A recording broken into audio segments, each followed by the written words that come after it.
क्या आप यकीन करेंगे अगर मैं कहूं कि मैंने इस इमेज स्क्रॉल इफेक्ट को बिना किसी कोड और बिना किसी एक्स्ट्रा प्लगइन के बनाया है, वो भी सिर्फ एलिमेंटा का यूज करके। वेल, आपको यकीन करने की जरूरत नहीं है, क्योंकि आज मैं आपको दिखाने वाला हूं कि कैसे आप इस हॉरिजॉन्टल इमेज स्क्रॉल इफेक्ट को आसानी से बना सकते हैं। और हाँ, यह इफेक्ट मोबाइल और टैबलेट पर पूरी तरीके से रिस्पॉन्सिव है। अगर आप एलिमेंटा से जुड़े और भी इंटरेस्टिंग केस स्टडीज वीडियो देखना चाहते हैं तो मेरे पिछले वीडियो में जरूर देखें, जिसमें मैंने बताया था कि कैसे आप सिर्फ एक लाइन के कोड से रियलिस्टिक क्रैक स्किन पोर्ट्रेट को बना सकते हैं। शुरू करने से पहले मैं आपको यह भी बताना चाहता हूं कि इस वीडियो के अंत में आपको यह भी दिखाऊंगा कि कैसे आप इस सेक्शन को एक रेडीमेड टेम्पलेट के रूप में डाउनलोड कर सकते हैं और सीधे अपने एलिमेंटर वेबसाइट में मुफ्त में इंपोर्ट कर सकते हैं। तो चलिए बिना किसी देरी के शुरू करते हैं। वर्डप्रेस डैशबोर्ड को लॉगिन करने के बाद आप किसी भी पेज या टेम्पलेट में इस इफेक्ट को लगा सकते हैं। मैंने अभी ये वाला पेज ओपन करके रखा है। हम स्क्रॉल करके नीचे हमारे कैरेजोल पर आते हैं। मैं बहुत ही एक्साइटेड हूँ आपको इसको बताने के लिए कि ऐसे इसको बनाया जा सकता है। तो सबसे पहले हम साथ में बनाते हैं, तो इसको डिलीट कर देते हैं। एक नया सेक्शन ऐड करेंगे। उस सेक्शन को हम कंटेंट विड्थ तो फुल विड्थ कर देंगे और उसमें मैं टॉप से 100 पिक्सल की और बॉटम से 100 पिक्सल की पेडिंग दे देता हूँ। अब यहाँ पे हम एलिमेंट पे क्लिक करके इमेज कैरेजोल को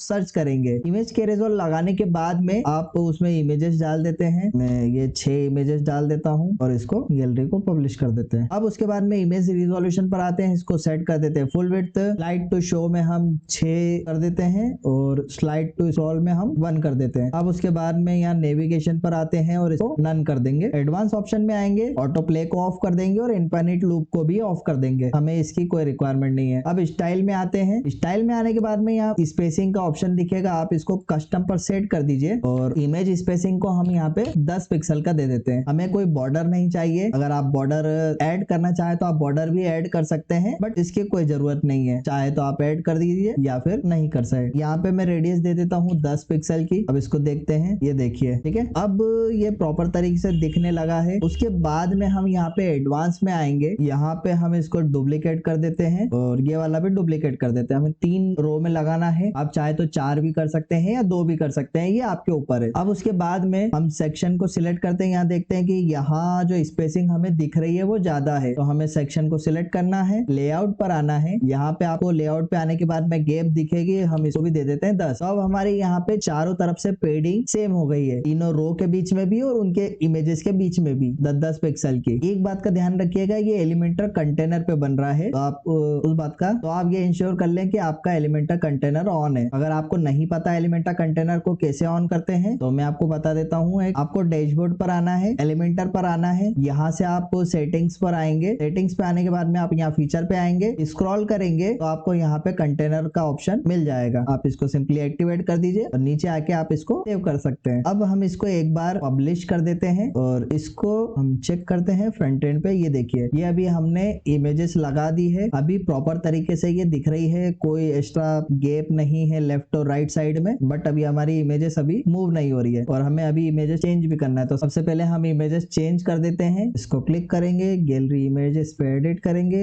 ये हटाएंगे, ऐड टू गैलरी करेंगे। गैलरी में आपके पास पहले से इमेजेस हो, आप नहीं हो तो यहाँ से आप अपलोड कर सकते हैं। मैं ये 6 इमेजेस लगा देता हूँ और सेम ऐसे ही नीचे वाले की भी मैं इमेजेस चेंज कर देता हूँ। ये मैंने इमेजेस चेंज कर दी। अब इसको एक बार पब्लिश कर देते हैं। पब्लिश करने के बाद में हम इसको एक बार चेक करते हैं, रिव्यू। ये देखिए, प्रॉपर तरीके से हमारा पूरा फ्रंट एंड में बराबर दिख रहा है। अब उसके बाद में आप जो पहला वाला इमेज का कैरेजोल का विजेट है उसको सिलेक्ट करेंगे और एडवांस में आएंगे। एडवांस में आने के बाद में आप यहाँ पे स्क्रॉल करेंगे, आप मोशन इफेक्ट में आएंगे। उसके बाद स्क्रॉलिंग इफेक्ट, यहाँ पे आपको बहुत सारे ऑप्शन दिखेंगे। आप यहाँ पे हॉरिजॉन्टल स्क्रॉल को ऑन करेंगे और यहाँ सेट करेंगे टू लेफ्ट और स्पीड को हम दे देते हैं 2.5। ये स्पीड आपकी जब आप माउस मूव करेंगे तो ये आपका कंट्रोल करेगा इमेजेस को लेफ्ट और राइट मूव करने के लिए। बट अभी आप देख रहे हैं कि ये हम जैसे ही मूव कर रहे हैं यहाँ पे व्हाइट स्पेस दिख रहा है। उसको कैसे सही करेंगे? उसको सही करने के लिए वापस से सिलेक्ट करते हैं, एडवांस में आते हैं। मार्जिन जो है, मार्जिन को पहले अनचेक करते हैं और लेफ्ट और राइट की मार्जिन को हम दे देते हैं -100 पिक्सल। अब इसको देखते हैं, ये देखिए अब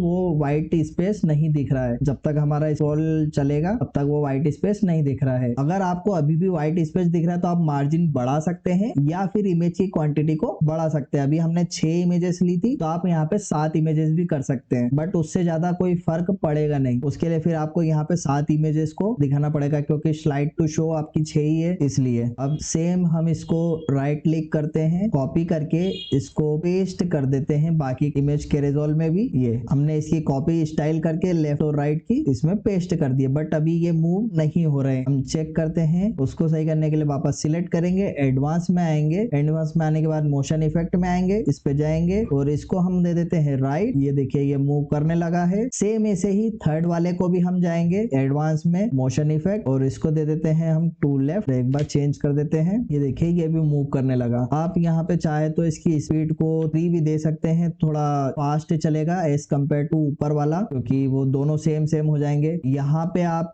माइनस मार्जिन को बढ़ा भी सकते हैं, आप चाहे तो इसको 150 कर दीजिए। आप इसको 150 करेंगे तो वो इमेजेस थोड़ी सी बड़ी आपको दिखेगी, या फिर आप 100 रखना चाहे तो आप उसको तो भी रख सकते हैं, अपनी रिक्वायरमेंट के हिसाब से उसको एडजस्ट कर दीजिए। ये हो गया है तो हम एक बार के लिए पब्लिश करते हैं और इसका हम प्रीव्यू को चेक करते हैं। ये देखिए ये हमारा स्क्रॉल इफेक्ट बिल्कुल प्रॉपर तरीके से काम करने लगा है। आप इस इफेक्ट को अगर बनाना नहीं चाहते हैं तो मैंने आपके लिए इसको बना के रखा है, आप सिंपली लिंक डिस्क्रिप्शन में है, वहां से आप डाउनलोड करके इसको लगा सकते हैं। मैं आपको दिखाता हूँ कि इसको कैसे करना है। आपको मेरी वेबसाइट पे आना है, ये ब्लॉग की लिंक आपको डिस्क्रिप्शन में मिल जाएगी। आप जैसे इस पे आएंगे, उसको स्क्रॉल करने के बाद में आप नीचे आएंगे तो आपको यहाँ डाउनलोड टेम्पलेट का बटन दिखेगा, इस पे क्लिक करना है। टेम्पलेट डाउनलोड होने के बाद में आपको उसको ओपन करना है, जहाँ पे भी आपका डाउनलोड हुआ है उस फाइल को अनजिप करना है। फाइल को अनजिप करने के बाद में आपको वापस वेबसाइट पे आना है। ये सेक्शन को मैं डिलीट कर देता हूँ, एक नया सेक्शन लेते हैं। आपको यहाँ फाइल मैनेजर वाला आइकॉन दिखेगा, इसके ऊपर क्लिक करना है, एड टेम्पलेट। आपको राइट साइड पे इंपोर्ट टेम्पलेट का ऑप्शन दिखेगा, इस पे क्लिक करने के बाद में सिलेक्ट फाइल करना है। जो फाइल हमने अभी अनजिप करी थी वो फाइल को सिलेक्ट करना है। उसके बाद में आप कंटिन्यू पे क्लिक करेंगे, आपको देखेंगे कि यहाँ आपका टेम्पलेट आ चुका है। आपको सिंपली इसके ऊपर इंसर्ट के ऊपर क्लिक करना है और आप देखेंगे कि ये टेम्पलेट आपकी वेबसाइट में आ गया है। आप इसको जहां भी